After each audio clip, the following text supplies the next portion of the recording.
What is up, guys? It is KikiZilla101 here yet again, and today we're going to be doing another dinosaur toy review, and today it's going to be of the Safari Ltd Spinosaurus from 2001. And today we're going to be doing a little bit different of a review setup, because from the last 3 reviews that we've done of dinosaurs, I've chosen to mix up my review a bit, and I'm going to inspire my review style a little bit off of Bioniclesaurus. And so if you guys want to check him out, I'll put the link in the description. Go check out his Dinosaur Island series, it's pretty cool. So with that said, I have a guest with me tonight, and I want to apologize in advance if I'm talking quiet, because I'm trying to keep it down for the other people in my house that are trying to sleep. So, Kyne, you want to say hi? Hi. You guys might remember him from my earlier videos. He's just visiting me tonight and just hanging out. It's kind of late, so he and I are up, and he's just kind of hanging out with me. Now for my review, or my review setup, I'm gonna review them through 5 categories and then give them an overall view. Each review, 4 of the 5 categories will be based off of grades, and A will be excelling, B will be above average, C will be average, D will be below average, and F being a failure. So, now with that said, it's pretty basic. My 5 categories consist of overall look, just the overall look of the figure and how I feel about it. There will be the detail category, which will be the detail of the figure. There will be the paint job category, we'll discuss the paint of the figure. And then there will be the scientific accuracy, how accurate it is to the actual dinosaur itself and what we believe it looked like and acted. And then finally a bonus category, which this bonus category will only take into effect with figures such as the Dilophosaurus, which can open up its mouth. So that's a bonus feature to the figure, so that'll be mentioned inside the bonus category. This one won't have a bonus because it doesn't have anything else to it other than just being a solid figure.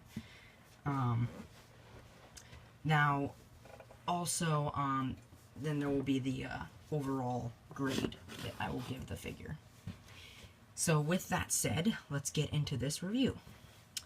So, with this review, we're going to start off with, of course, the overall look. And the overall look of this figure, he's very brightly colored. He's got a lot of oranges, and he's got some reds and some yellows in here. So he's very bright. He'll stand out on your shelf pretty easily. He's not the brightest of oranges and yellows, so it's not too bad. He's not going to stand out, like, flash too much. But definitely an interesting choice of colors, to say the least. Not necessarily bad, but I don't know if it'd be my choice of colors to pick for the Spinosaurus, but I guess it was a very popular trend back then to have dinosaurs as one solid flashy color, like all green, blue, or orange, or something like that. It just got popular trend for some weird reason. Actually, this might be a Safari Wild.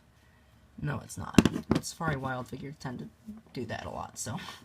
But, alright, this isn't the Carnegie one, of course, but, yeah, for overall look, I'm going to give this figure a solid C, for average. So it's a pretty average, overall look.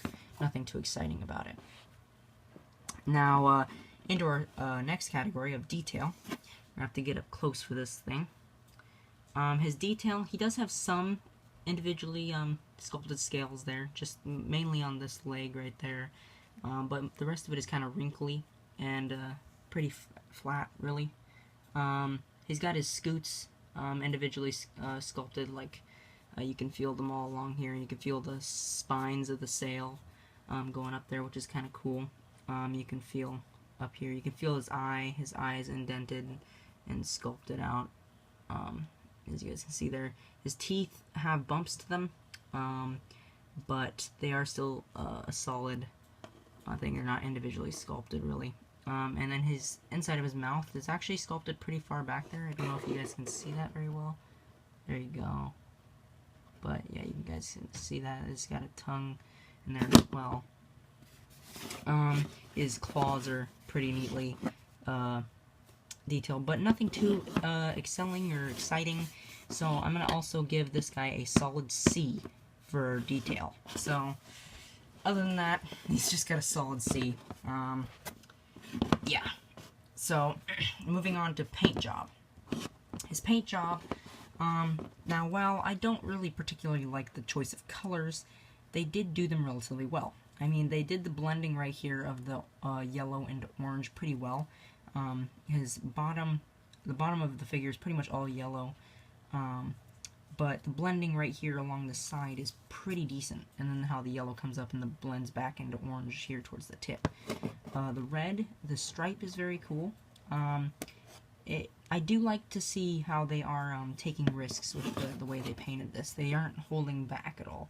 And I do kind of like the pattern that they chose on his head here with the different lines and stuff on his face, which is kind of cool.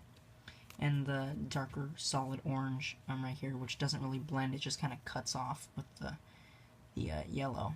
And now it blends just enough, but not too much. I actually don't even think it blends at all, but it's certainly not a bad paint job. It's just it's not too impressive because, I mean, it doesn't have much detail to work with, but for what it is, it's pretty dang good. And definitely for its time, it's a pretty good paint job, I would say. So I'm going to give it a B- for a very slightly above average grade, but for its time, it's not too bad. It's not too bad. Now, going into the fourth category, scientific accuracy, this is a very interesting figure in this category, I must say. It is very, very interesting, because this is from 2001, and they have it in the quadrupedal pose. And it's kind of funny, because they didn't even really confirm that it walked as a quadruped in 2001. This is like the time of Jurassic Park 3, when they actually had the Spinosaurus pretty accurate. But here they have the crest, the one crest there in the middle, which is pretty impressive. The overall shape of the snout is pretty detailed and pretty accurate. It really actually looks really well. I mean, they did pretty good, and they probably didn't even know that most of this stuff was accurate at the time, which is very impressive. I'm very impressed with that. However, there's a lot of downsides to this. Well, actually, I should have mentioned that they didn't really paint those. Sorry, guys, I had a little bit of storage space problems. But anyways, it has 4 claws on here. Now, Spinosaurus only had 3 claws, and it has, what you can see right here, is 3 claws that look just kind of normal and basic, and then it has the big hooked claw, like the Velociraptor. It only had 3 claws. It should be like this, or maybe without this one, and like that. It really should only have 3 claws. There's no reason for the 4th claw at all, which is quite a stupid inaccuracy in my opinion, because most dinosaurs did have 3 claws, and I don't know why they wouldn't just go with that. Most predatory dinosaurs had 3 claws. Another side is just a little nitpick, but they really, with the figure, I mean, it doesn't have much detail to work with, but it doesn't have differently sized teeth. They're all pretty much the same, which is unfortunately an inaccuracy. It doesn't have the dip inside of the sail, which we're not actually completely sure if it had that, but it might have been that way. It would have been nice to see them try, but they didn't know at this time. But they actually do have a little bit of dip, so it's not too bad. However, the tail is a smidge too long, just a smidge too long. It's not too overly sized. And I do like the introduction of the scoots. That's pretty cool, because it's very likely that Spinosaurus did have some scoots. I'm not sure if they would have been like this and solid and long like that, but definitely a lot like this. It probably did have scoots very similar to that. But a very, very cool addition to the accuracy, well, besides these cool veins right there, is the cloaca. They actually included the cloaca, the hole in the cloaca and everything, which is very cool, and I really put props out to them for that. That's a very cool and accurate depiction. So really, I'm really impressed for them, especially for the time, for the accuracy of this. It's got some stupid inaccuracies like those claws, but really it's not too bad. So I'm overall going to give this thing a B+ for the, what do you call it? Scientific accuracy. but it doesn't have a bonus because there's nothing bonus to it, so that category is not included on this figure. So for my overall grade of this figure, I'm going to give it a B-. That's right, a B-. It's actually pretty impressive, and I actually really enjoy having this figure. It's nothing to like the Carnegie Spinosaurus, which is just pathetic with that snout. But this is definitely an impressive figure, and I really enjoy having it. And I definitely think it'd be worth picking up. I think there's not many Spinosauruses out there. It's not a bad one. It'd be worth picking up, but I don't think it'd be worth much over 10 or much over $5. It shouldn't be. You shouldn't pick this up for over $10. It's really not worth that, guys. But it's definitely not a bad figure to have, and I actually think it's quite impressive for its time. So if you guys can find one for under $10, I definitely think it's worth grabbing. So that's pretty much that for this. But if you guys enjoyed this video, please click the like button below. If you guys like what you see and want to keep up to date with my channel, please click that subscribe button below.